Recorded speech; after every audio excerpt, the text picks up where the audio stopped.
Good evening and a warm welcome to Big Budget Business, where we aim to inspire young people in professional settings and business settings to be and do more than they already are.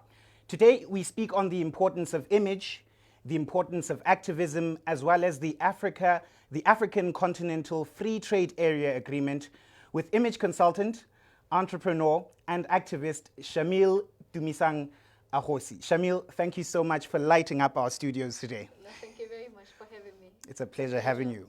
Indeed. Wonderful. Indeed, yes. So let's start with a background. I'm sure a lot of people want to know who is Shamil, the individual. Tell us a bit about yourself. Right, and so basically Shamil Agosi is a Mwakesi-born young lady. I was born in Kanye, where I was brought up by both my mom and my grandmother. Like many of youths out there, unfortunately, we had the ordeal of having to, go through our teenage years and all of that without the parents. My mom died when I was 11 years, and then my grandma died when I was 13 years. And so, by virtue, I had to be, a child parent to my younger siblings and all of that. So my upbringing is one that, well, I just basically survived on the values and principles that were imparted in me before the passing of my parents. And then later on now learned how to be a parent, how to be there for the next person. And, by virtue of all of that, you just learn to, consider other people before yourself, because, you're a caretaker in this essence. Absolutely. And so that is basically how I was brought up. I grew up in a very loving family, but of course, things change once, like many other families.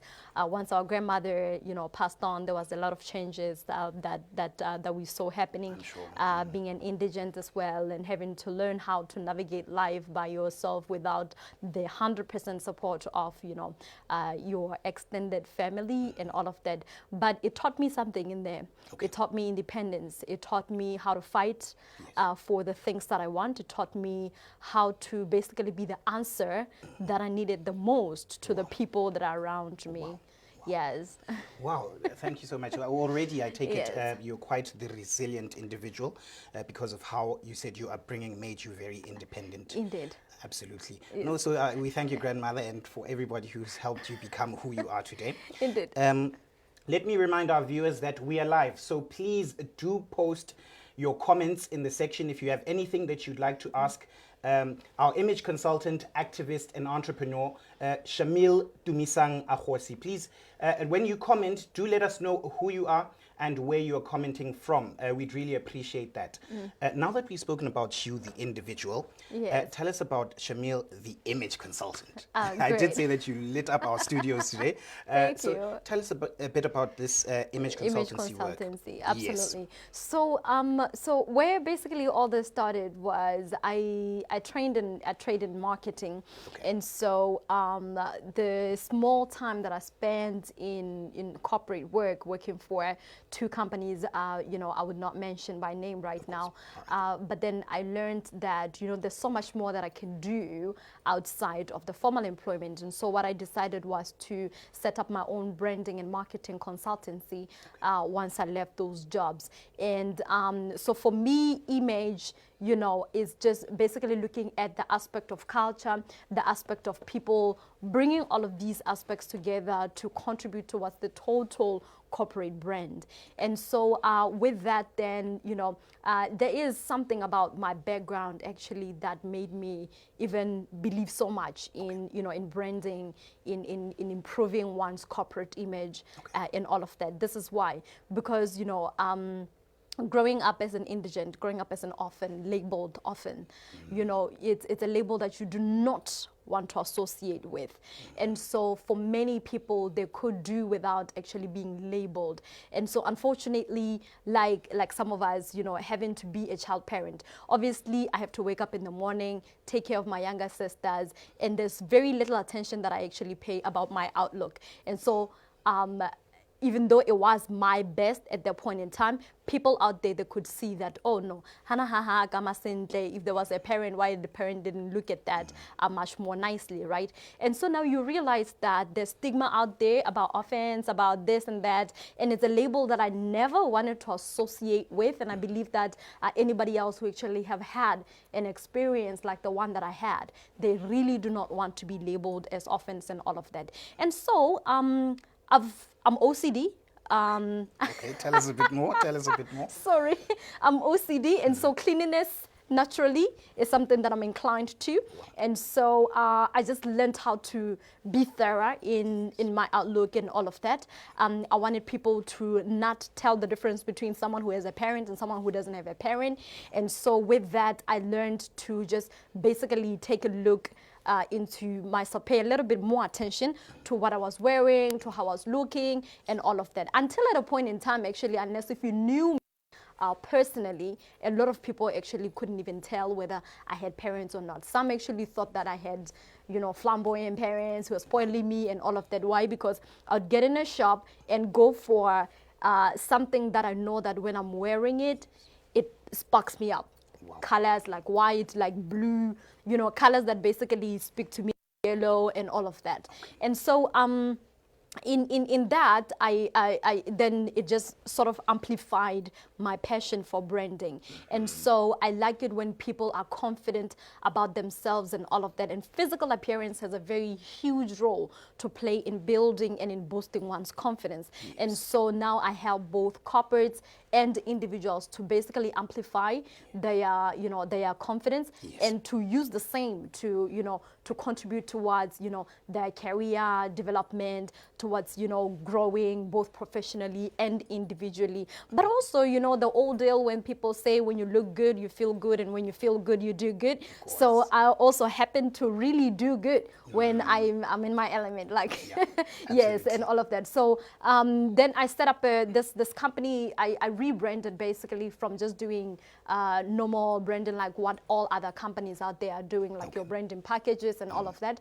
And then I looked deeper into value chains within branding. And so I realized that we're not paying attention into the consultancy aspect of it. Like, of course, you have a logo, but having a logo, having a brand manual, how are you going to make sure that you know, everyone else in terms of culture, in terms of the toning of the company, in terms of, you know, the people that you're working with, that they are also working towards achieving what your mandate is and what your brand manual basically speaks to. And so what I decided to do was just to zoom in into that that niche market, where I just advise companies on corporate image management, how to manage their image, you know, and then we also offer, you know, executive coaching, where we basically help, you know, your senior managers or whatever level management basically in the organization. We help them to basically, you know, grow both as an organization and so much so also as individuals. So that is the concept. I mean, that's the holistic aspect that we look into when we are doing our consultations. There is something that people always ask me to say, how, you know, how do you differentiate Shamil Agosi from any other image consultancy out there? What I do, yeah, right? What we do at SquareGate Holdings is that we basically do conduct assessments before we onboard clientele. And so what we do here is we find out what are your needs, where you are in terms of your brand. Are you happy with it? What are the elements that you're not happy with it, and all of that? And then from there we work on the weaknesses. Though I don't really believe in the, I mean, somebody might talk to SWOT analysis and all of that, but we map all of those, we map your needs, and then from there we just realize some of the critical points that are missing.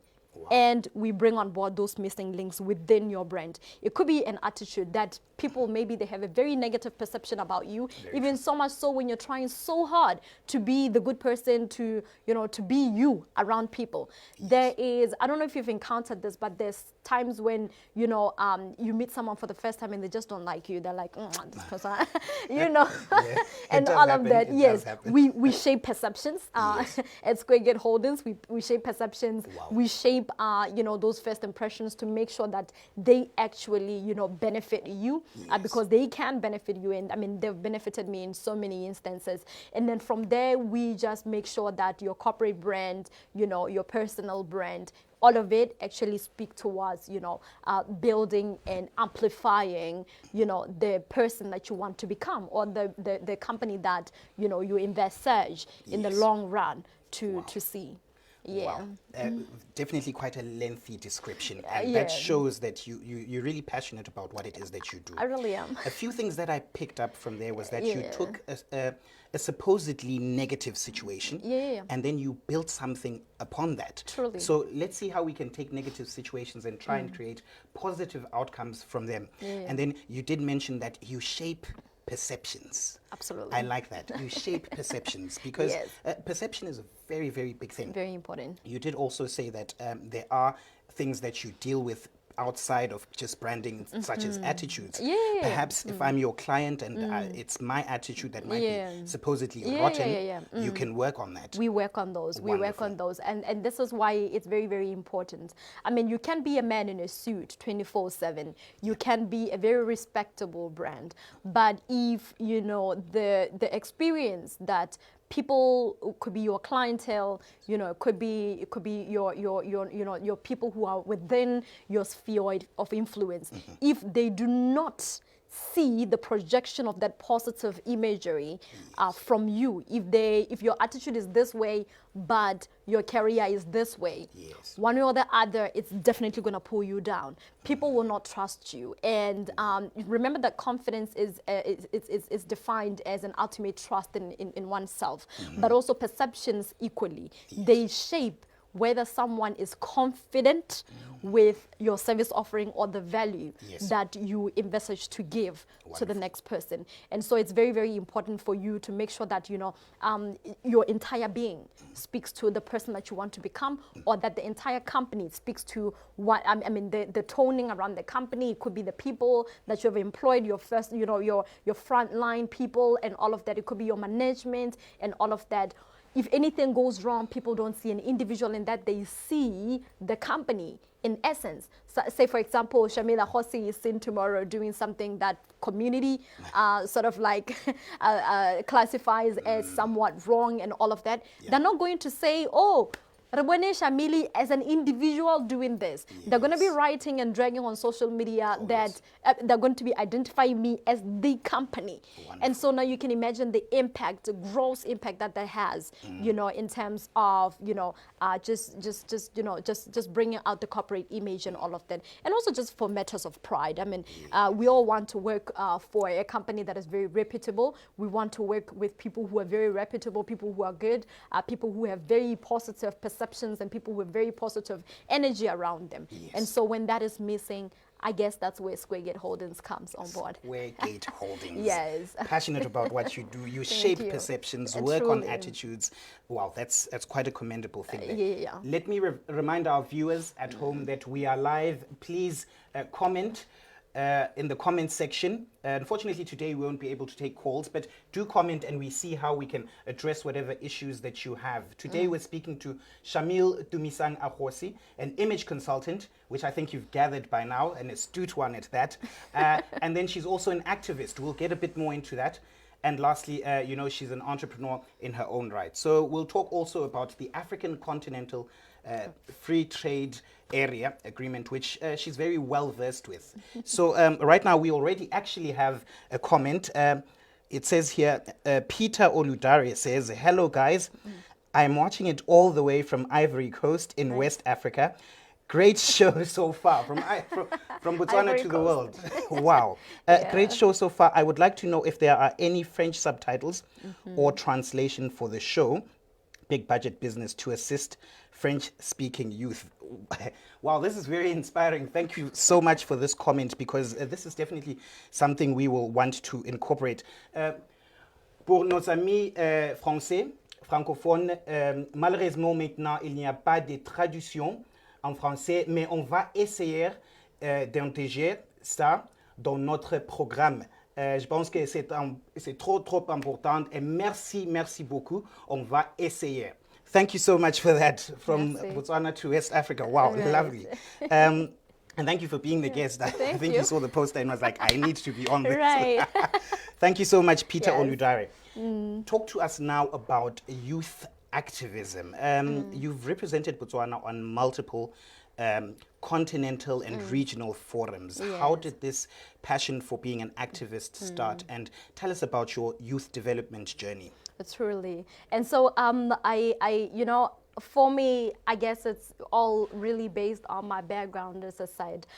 Growing up, I had to make sure that I became the answer that I needed the most when I grew up. Wow. When I grew up, I was looking for a role model, and around me there was none. And I was looking for someone who could inspire me. I wanted to be a president of the world, however much that meant at that age, at 13 years old and all of that. But my passion for this, you know, began funny in church. Oh, wonderful. Yeah? Yes, for just passion for service. It began in church, where I led a congregation of young people. I think I had about 200 or so congregants on a weekly basis and all of that. And then so the transition from that basically was, let me amplify this now to communities. And so I started doing talks in schools and all of that. I remember on a good day, I saw a post that there was a small business forum in South Africa, small business expo that was happening in South Africa. And so I self-funded myself, went to South Africa. I wasn't sent in. I got in there just with the mission just to go and sell my branding company. And then when I got there, I saw stalls for SADC, I saw stalls for AU and all of that. And remember, in schools, what I was doing is I was just looking at opportunities across board, like opportunities in SADC, opportunities in African Union, opportunities in the country and all of that. And I was just taking those opportunities and channeling them to young people to say, when you grow up, you can actually be an AU commissioner. And when you're 13 years old, you're like, what is an AU commissioner? I want to be that. What is, you know, a director, you know, infrastructure? What is director this, organ and all of that? You don't have an idea of any of this, about protocols and all of that. And so my idea was to just take this and channel them to young people for them to aspire to be something much bigger than what they are seeing in their current circumstances. And so I went to South Africa, saw the stores, went to the SADC one, and they told me that they had it's a SADC integration meeting conference that was happening in Eswatini at the time. It was called Swaziland, and so I self-sponsored spontaneous march, and very dangerous. I went to Swaziland. I think I had $1,000 on my pockets. Got there, had no reservations for hotels, nothing. The taximan actually had to divert and take me there. This speaks to the fact that, you know, when you set your mind on it, there's help on the way. Don't even think about what it. Take that first step. You know, take the first step. The rest will follow. And so I got there, and then I met the AU commissioner to Southern Africa, who told me that they are willing to incorporate young people, but they don't know how. And I told him, well, I've been doing activism, and he said, can you go back and structure that? I went back, I structured, but not only to structure it, I grew it. I told him, I said, this is Southern Africa AU. So I was like, let me just go ahead and just make sure that young people also in different countries are represented. And so I went on social media. When you go back to the post of 2016 or something like that, I made a call to young people. I was looking for pragmatic young leaders who can come and come and join this.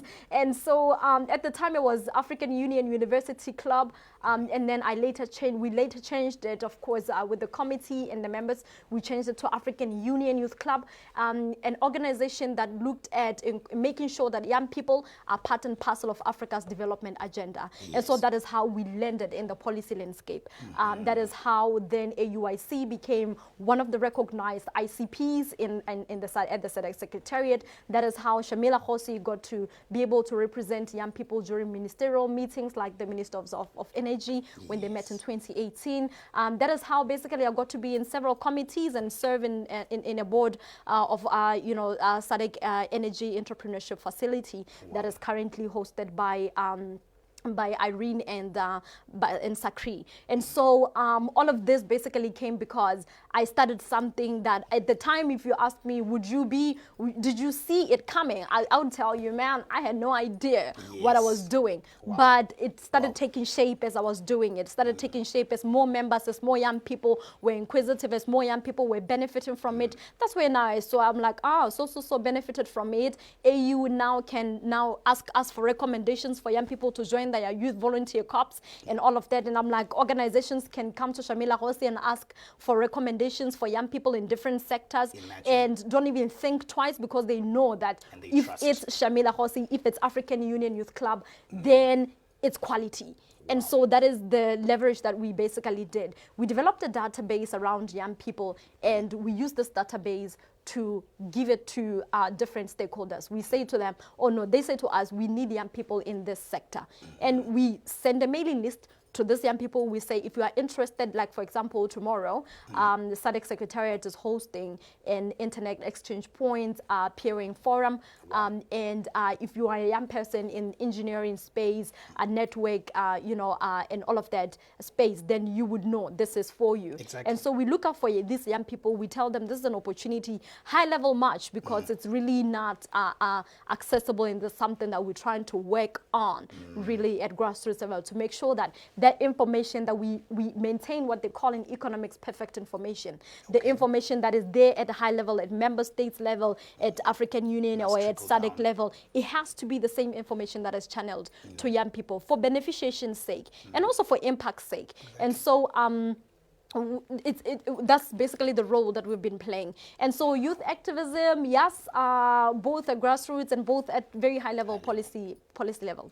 Yes. Wonderful, Shamil. Yes. You know, a very inspiring story. I'm sure there's someone out there who aspires to become a UN Secretary General or something one day. Truly. And they will definitely be inspired by what you said there. You did say that you self-funded because you believed in what you wanted to become and what you wanted to create. Yes. So you didn't, you also said that you were looking for role models but couldn't find them and decided to become I should be a role model. That role model for yourself. Yeah. Wonderful. Yeah. And then also what I like about what you're doing is that you're saying we want the high-level aspects of policy making to also be accessible at grassroots level, so that we understand from the grassroots level what exactly the decisions that are being made at the top, so that one day we don't come back and complain and say, no, but these decisions were made at a higher level, and we were not consulted.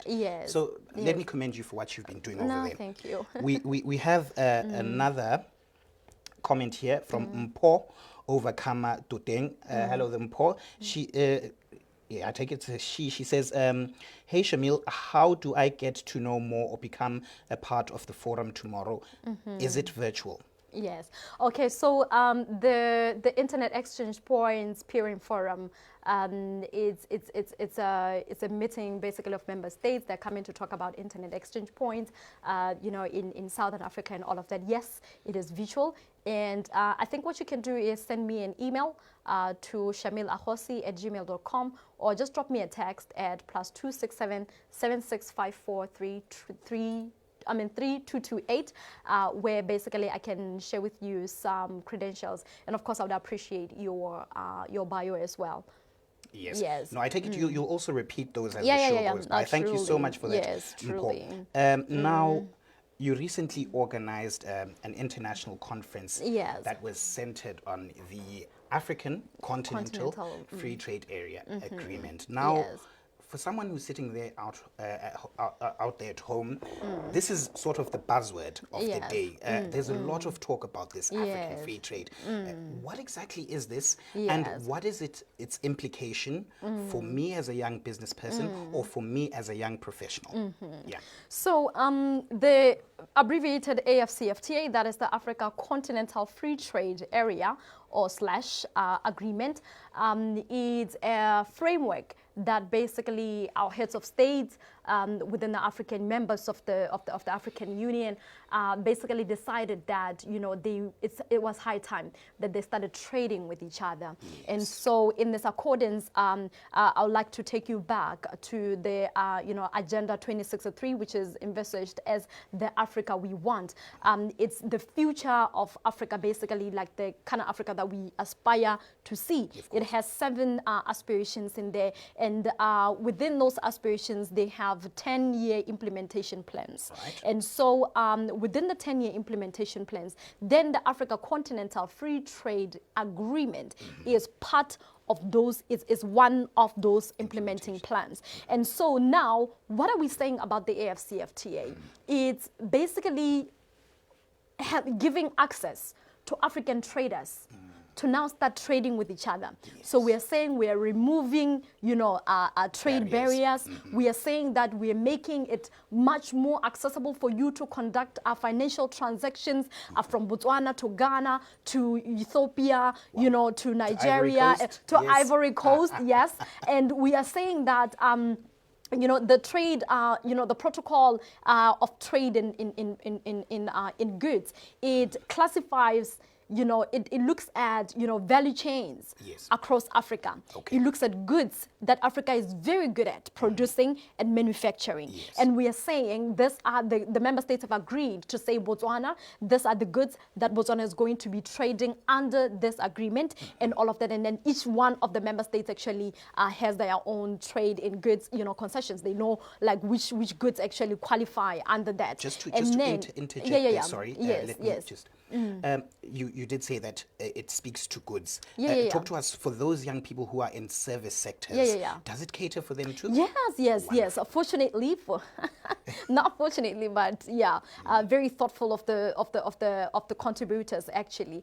There is also a protocol in trade in services. And so that is where now, you know, issues of your skill sets, for example, if you are a doctor or you are a neurologist or something of that sort, we know Africa doesn't have many of those. And so I believe that, you know, some of those services are some of those that are actually traded under the agreement. And this is why it's very, very important, this agreement. It says this protocol is very important because when you, under the trade in services, for example, if you have certification, for example, you are a lawyer in Botswana, vetted under the courts in Botswana, it means that you don't need extra certification to go and set up your practice in Ghana or Ivory Coast. What an advantage. Or, you know, you see, it's a lot of these, a lot of the red tape. We're going to see a lot of that being removed by this agreement, right? In terms of the barriers of us being able to take our services internationally from Botswana to the world. Wonderful. Yes. But there's also protection around that. I know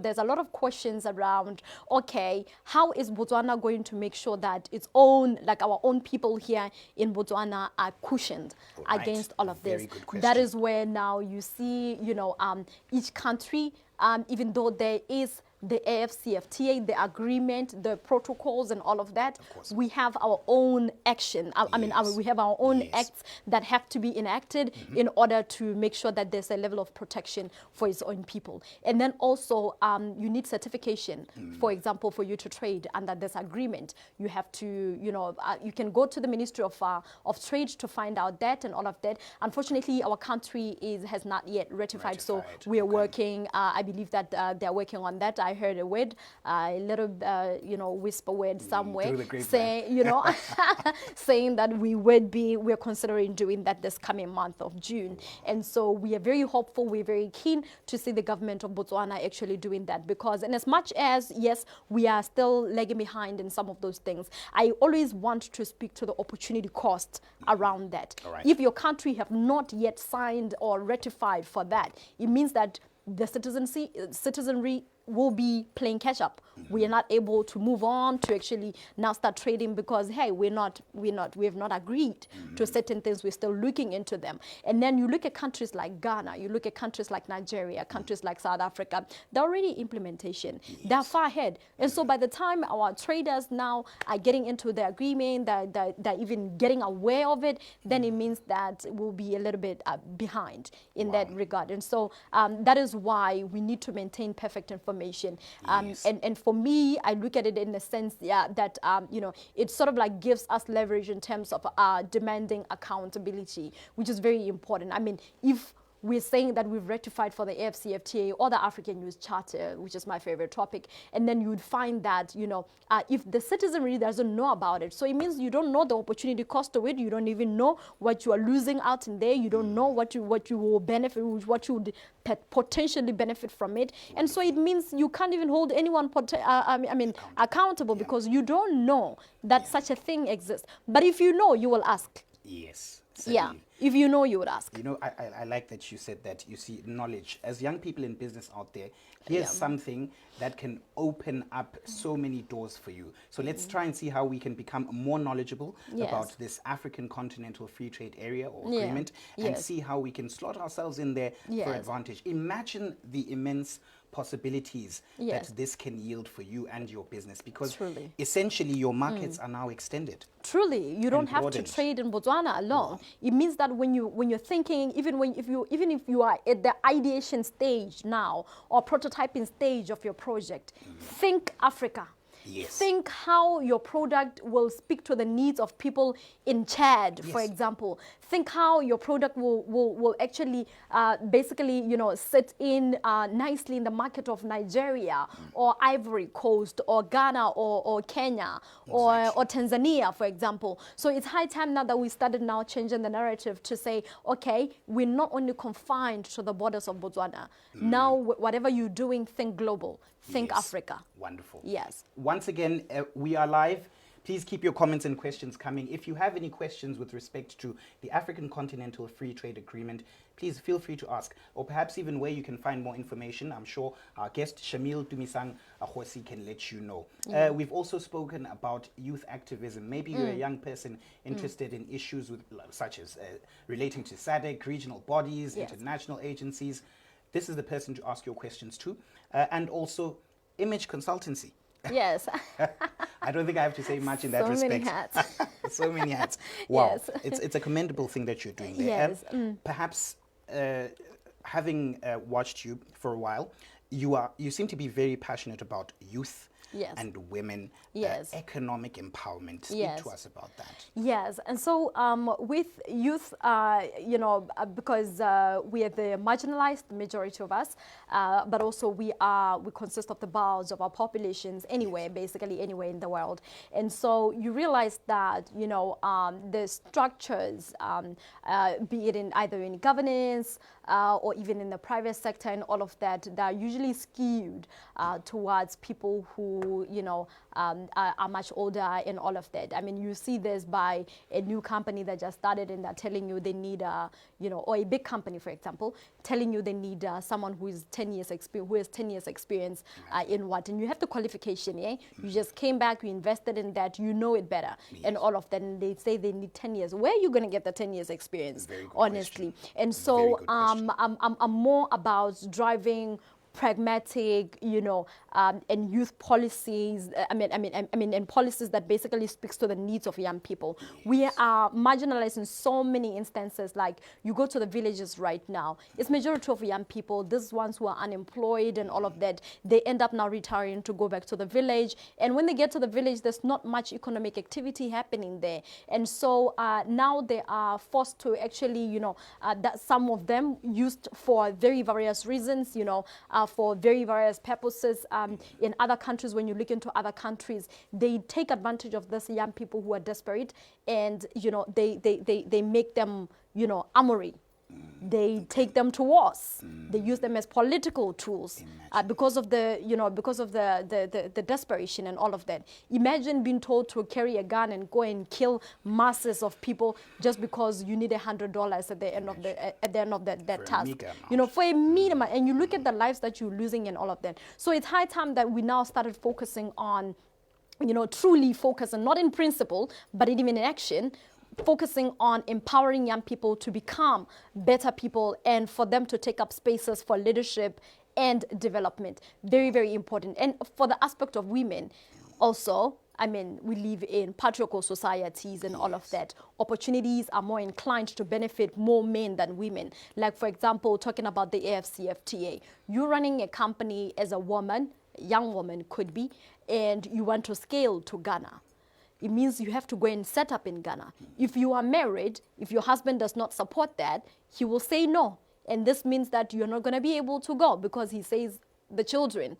And then in other instances, just for you to get access to financing, like for example, you go to any local bank or international bank and all of that, you need a man's signature as a woman to approve whether, you know, you want the money or you don't. If he does not agree to that, it means that you're not going to be getting that financing.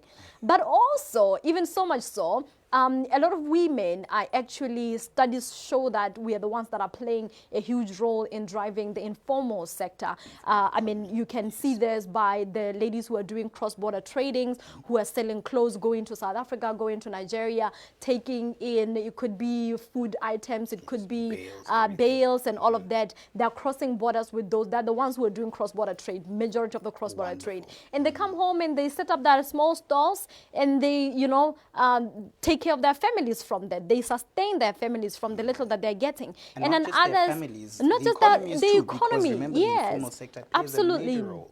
Yes. Absolutely. And you see, these are people that needs to be built capacity. These are people that needs to be organized. Like, for example, if you're making 800 pula a day, it means that at the end of the month, you've made a substantial amount. Are you banking? Are you taught on issues of investment and all of that? What can you do? Yeah. Yes, what can you do to actually move beyond the 800 pula a day that you are getting and all of that? And only if this information was actually channeled to these people, taught financial management, taught, you know, issues of marketing, taught how to best structure their companies and all of that. It could be best. It could be for a greater good, not only for the economy, like you said, but also even for, you know, for improving livelihoods, living standards. And wonderful. All. Yes. You know, so our producers have just shared a link.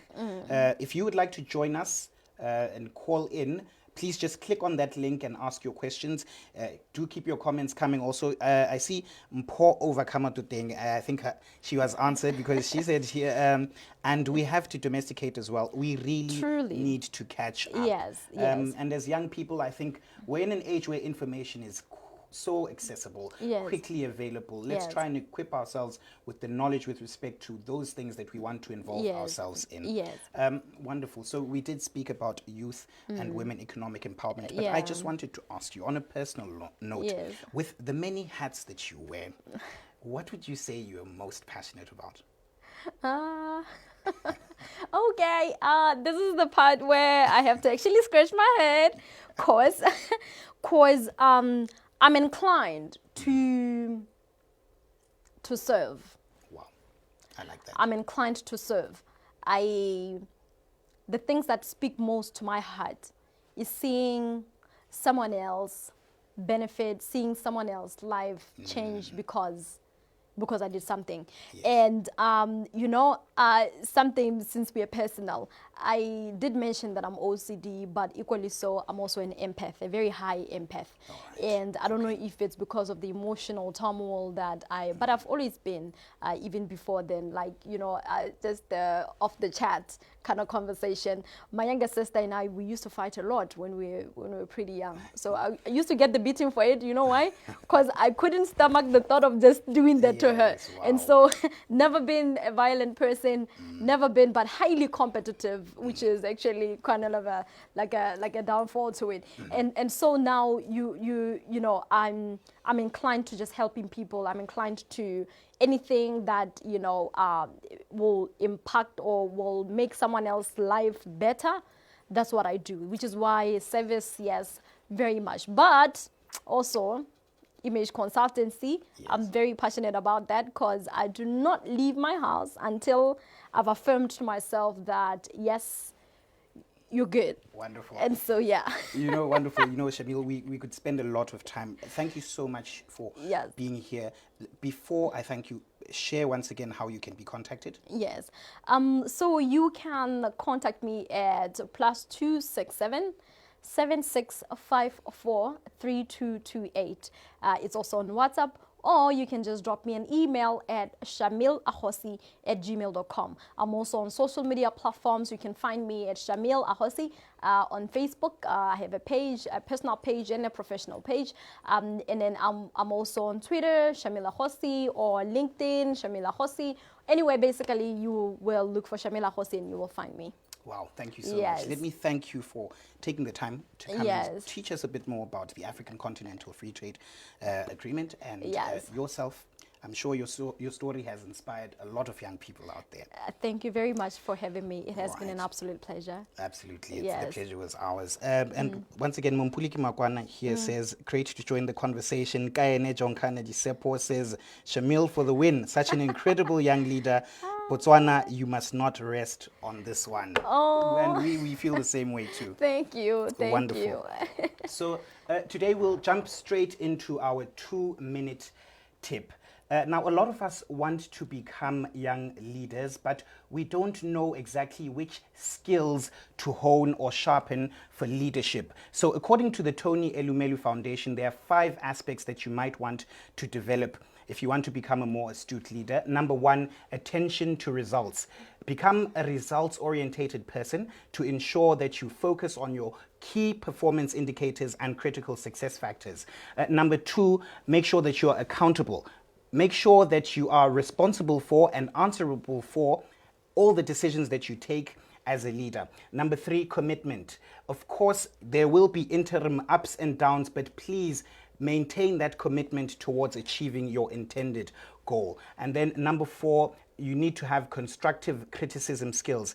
Of course, those people that you lead will make mistakes from time to time, but when you give them feedback as a leader, ensure that it's feedback that will build them and not have them in a negative state of mind.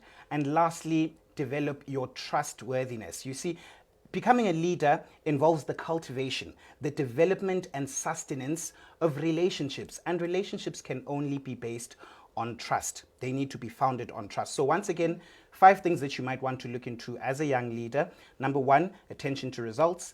Number 2, accountability. Number 3, commitment. 4, constructive criticism skills.